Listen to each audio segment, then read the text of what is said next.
강이 이제 바다랑 합쳐지는 데죠. 그러니까 약간 물이 짜겠지. 마셔.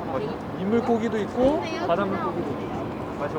누군데? 자, 여기서는 띄우진 않고 여기에 있는 지역 이야기를 저기 계신 분이 강원대 교수님이야. 또 환경단체 또 대표님이시기도 하고. 그래서 이 지역의 얘기를 먼저 듣고 그 다음에 수중 드론 띄우는 작업을 할 거야.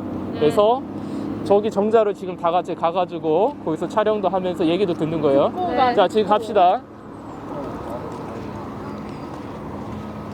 근데 이번에 좀 중요한 부분이 여기 있을 것 같아요.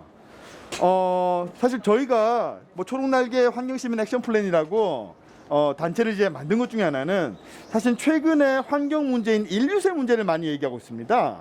이제 그러다 보니까 이제 환경 문제에서 우리가 옛날과 같이 그냥 막연하게 옛날로 돌아가자, 자연으로 돌아가자, 그런 식의 이야기는 조금 현실성이 없어 보여요. 그러다 보니까 좀 더 현실적이고 여러분들이 실천하는 데에서는 우리가 좀 인간과 자연의 관계를 양면적으로 봐야 되지 않을까. 특히 저는 이 공간에서 학생들한테 많이 강조하는 게 뭐냐면 바로 우리 동해안입니다. 동해안 같은 경우는 좀 일단 외형 자체가 여러분들 좀 칙칙하죠? 산뜻하지가 못합니다. 그리고 저기는 담장도 높고 뭔가 나무로 가려져 있다 보니까 뭔가 음슴한 일들이 벌어질 것 같은 좀 이렇게 우려도 듭니다. 그런데 한편으로는 또 저 쌍용 동해안이 우리 동해 시민들의 많은 경제 부분들을 또 맡고 있어요. 그러다 보니까 많은 사람들이 단순하게 돈 때문에 자연을 좀 파괴한다 이런 식으로만 좀 접근하다 보니까 씁쓸함을 느끼게 되죠. 근데 저는 오히려 그거보다 우리가 저걸 봤을 때 어떻게 예쁘게 바꿀 수 있을까, 저는 이게 좀 중요하다고 봐요. 자, 요 사진 좀 한번 보도록 할까요? 요게 이제 옛날 사진입니다. 바로 이 부분. 그리고 지금 요 부분이 저희들이 있는 호혜정이 되겠어요. 그리고 이제 여기가 이제 할미바위고, 근데 여기 지금 현재는 이 바위가 없어요. 예, 다 부셔버렸습니다.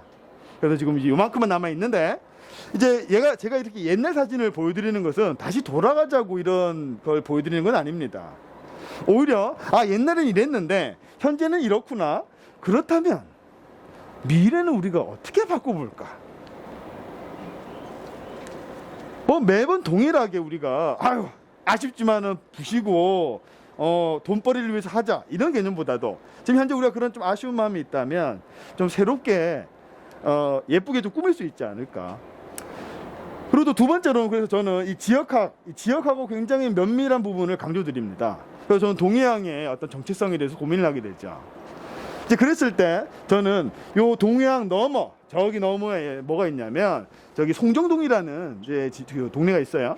지금이야 좀 많이 침체돼 있지만 예전에는 그 동해역 앞에 굉장히 큰 번성한 도시였죠.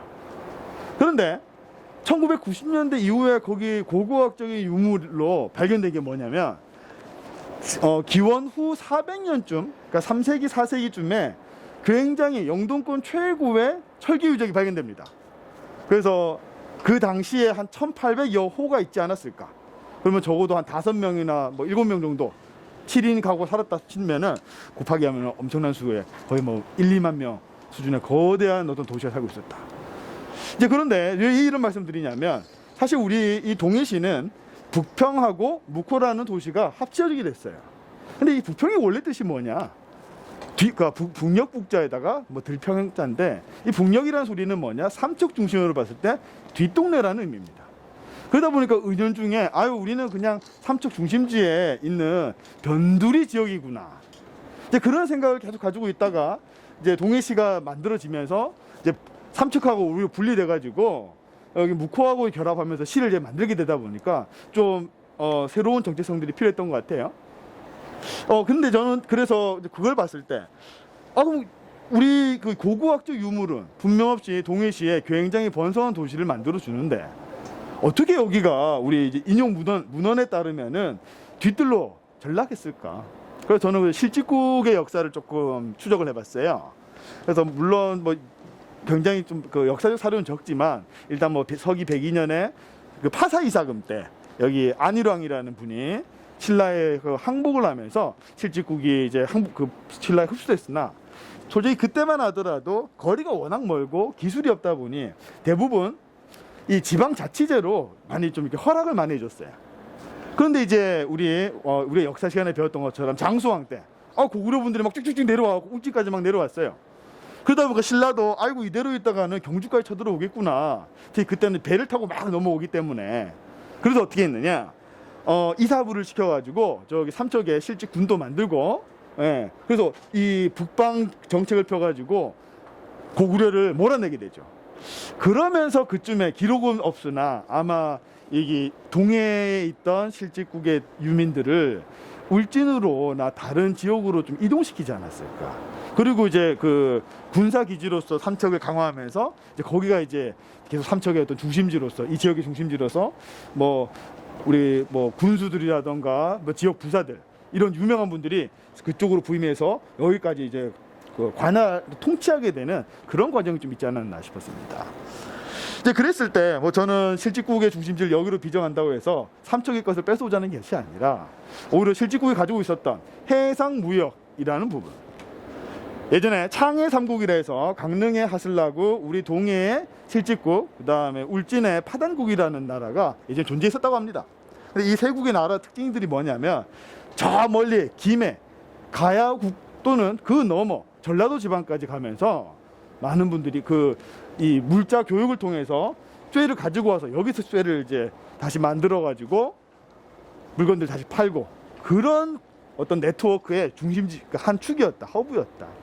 이제 그랬을 때 우리가 동해안을 좀 바라봤을 때 동해안을 그냥 없애기보다도 그냥 모래사장으로 바꾸기보다도 좀 새로운 방식으로 우리가 이 환동의 꼴은 뭐 지금이야 북한하고 사이도 안 좋고 일본하고도 사이도 안 좋고 뭐 좋은 데가 아무 데도 없어요. 근데 그래도 우리가 나중에 그들하고 좀 관계를 맺는다면은 우리 동해안을 중심으로 좀 우리가 관계를 맺을 수도 있고 그렇다면 이제 뭐냐 만약에 저기 좀 보기가 칙칙하다 그렇다면 우리의 이제 어떤 여러분들의 감성 있지 않습니까? 알록달록한 감성들을 좀 입혀가지고 이쁘기도 하고 또 요즘 또 환경적인 노력들을 많이 하려고 합니다. 그럴 때 여러분들이 여러 가지 제안들을 해주신다면 우리 여기 동해라는 어떤 중심적인 어떤 정체성도 확보하시면서 여러분들이 좀 아이디어를 내서 미래 환경을 만들어낼 수 있지 않을까 뭐 이런 생각이 듭니다. 예. 이게 몇 년도 사진인가요, 대략? 요거는 이제 1960년도입니다. 예. 그래서 저기 이제 그 73년도 4년도에 첫 번째 동해안 공사가 들어가면서 여기 사실 이것도 반대편에 모래사장이 쫙 있는 사진도 있거든요. 그래서 이제 송정이라는 의미 자체가 한송정 그 백사장 뒤에 소나무 숲이 쫙 있었거든요. 그래서 그걸 다 없애버리면서 이제 동해안이 만들어지고 또 건너편에 군항도 만들어지게 되고. 그리고 또 이거 잘 모르시겠지만 그때 또 그 전에 거기에 여기 공항도 있었습니다. 네, 삼척 공항이 있어가지고 오히려 60, 70년대 분들은 비행기를 타고 서울에서 유학 왔다 갔다 하셨어요. 근데 이제 그만 그게 없어지고 항이 들어서면서 대관령 꼬불꼬불 버스 타고 다녔지. 예, 뭐 그러셨습니다. 그럼 여기 있던 저 건물은 대략 뭐 하는 건물인가요? 뭐 이때는 저기 거의 뭐 해수욕장 아니면 어촌계 건물들이었죠. 예. 그러다 지금 그나마 지금 여기도 나무가 그나마 많이 심겨진 상황이에요. 이거보다 조금 더 오래전 사진, 50년대, 60년 사진만 보더라도 좀 나무가 없는 굉장히 황폐한 사진들이 많이 이제 나옵니다. 예, 그렇습니다. 그리고 또 뭐 전쟁통에 뭐 그러다 보니까 뭐 고스란히 우리 그 한국의 근현들 사이의 어떤 고통들이 고스란히 좀 드러나는 사진들이 있지 않았을까. 특히 조금만 뒤에 가보시면은 저는 솔직히 여기 요 인물 요 분을 어떻게 지워낼까 말까 굉장히 고민을 많이 했었어요. 한편으로는 개인정보 때문에 저거 좀 숨겨야 되나 싶기도 한데 저는 이 광활한 우리 갯목 여기에 좀 이렇게 호련히 아기를 얻고 있는 아기를 얻고 있나면 뒷짐지고 있는 이 뭐 어머니의 모습 좀 굉장히 좀 저한테는 좀 남다르게 좀 다가왔던 것 같습니다. 특히 뭔가 새로운 걸 꿈꿀 수 있는 그런 희망이라고나 할까. 반대편에서 찍은 장면이네요. 예, 그렇죠. 저기 방파제 저쪽에서 찍은 사진이죠. 그러니까 옛날에 저기는 다 모래사장이었으니까. 지금 여기도 지금 모래사장이잖아요. 예, 있을 정도로. 그리고 또 옛날에 좀 입구는 이렇게 넓지 않고요. 오히려 모래가 쌓여가지고 이게 그래서 목처럼 이렇게 여기가 좀 되게 얇아가지고 여기 요 틀 있지 않습니까? 저기 조돌. 저게 출렁다리입니다. 그 조 간격으로 2개, 3개 넣어가지고 출렁다리로 놀 만큼 좀 가까운 지형이었죠. 그래서 마치 여기가 이제 호수처럼 보인다고 해서 뭐 구미호, 뭐 구호 이런 표현도 이제 씁니다. 좀 더 그 다양한 사진을 좀 보여드리면 좋았을 텐데 아무튼 요거 하나 드리겠습니다. 지금 저 항구는 예. 어촌 항구인가요? 아니면 무슨 탐사 항구인가요? 아, 요 앞에 있는 거? 예, 여기는 지금 어촌계입니다. 아, 어촌. 예, 그래서 여기 이제 있고 여기 좀 들어오다 보면은 저기 어촌계 어구 창고하고 이제 물고기를 손질할 수 있는데, 근데 이제 요런 데 같은 경우는 좀 많이 활성화되어 있지는 않더라도 대부분 이제 공유 수면 같은 경우를 우리 지역민들한테 이렇게 좀 위탁해서 관리하는 이제 그런 부분을 할 수 있죠.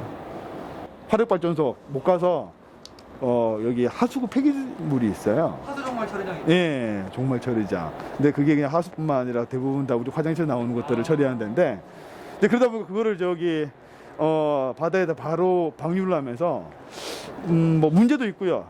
근데 또 그러다 보니까 또 어떤 현상이 또 나타났냐면은 부영양화라서 그런지 몰라도 해초라던가 이런 바다 생물들이 갑자기 또 그 개체수가 증가했다라는 또 보고도 있었습니다.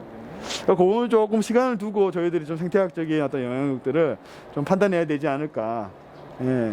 그냥 단순히 눈에 보기 좀 그로 냄새 난다고 해서 부정적으로 보기에도 그렇고, 이 자연이라는 게 참 되게 좀 이렇게 오묘한 것 같아요.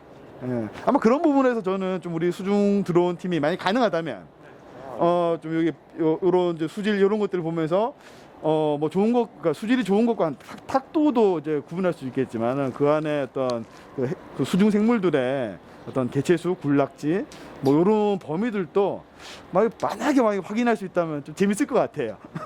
예, 그렇습니다. 많이 좀 탁도가 있더라고요. 네, 그렇습니다. 옛날에는 안 그랬을 거 아니에요. 옛날 70년. 그렇죠. 예, 특히 우리 요 동해 전천 같은 경우는 이쪽 지형이 다 석회암 지역이지 않습니까? 그러다 보니까 옛날부터 그 청수, 예, 벽수, 예, 맑은 물, 그러니까 약간 파란기를 띠는 물이 사실은 내려오게 돼요. 그런데 이제 지금 여기 보시다시피 여러분들 지금 보이시나요? 물결이 지금 바다 쪽에서 저기 내륙 쪽으로 들어가죠. 사실 요건 해수예요. 그래서 요게 아마 저기 부평교 거기에서 기수라고 저기 산에서 내려오는 물하고 이게 만납니다. 그래서 사실은 낚시가 제일 잘 된대요, 거기에. 그 두 물이 만나는데. 아저씨들이 많죠. 예, 그렇죠. 그래서 여기도 물론 여기는 이제 주로 이제 바다 낚시하시는 분들이고, 그쪽으로 가면은 사람도 많고 아마 전깃줄에 낚싯줄이 엄청 걸려 있어요. 그게 이제 뭐냐, 그만큼 포인트가 좋다 보니까. 그래서 그런 데에서 이제 있다 보니 아마 또 지금 또 여기 또 탁도가 많이 올라간 것은 여러 가지 이유도 있고, 방파제 확장 공사 뭐 여러 가지들 이유들이 좀 존재하다 보니까 그걸로 뭐 발생한다는 개념이 아니고 오염물질이 못 나가서 생기는 경우도 있습니다. 그런데 뭐 그 위에 좀 올라가 보다 보면은 저기 그래서 어디죠? 그 보통 그 전천에 보면은 그 상설 무대 시설이 있죠. 네. 바로 거기 조금 더 올라가면은 약간 이렇게 둔덕이 있는데, 거기에 제가 이건 제가 직접 확인했습니다.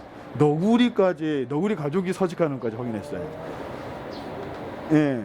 근데 그런 또 물을 보면은 우리가 생각하는 것처럼 맑은 물이 아니라 좀 약간 그 푸른색 그 해조류도 좀 떠 있고 약간 부영양화 상태라고 또 표현하게 되죠.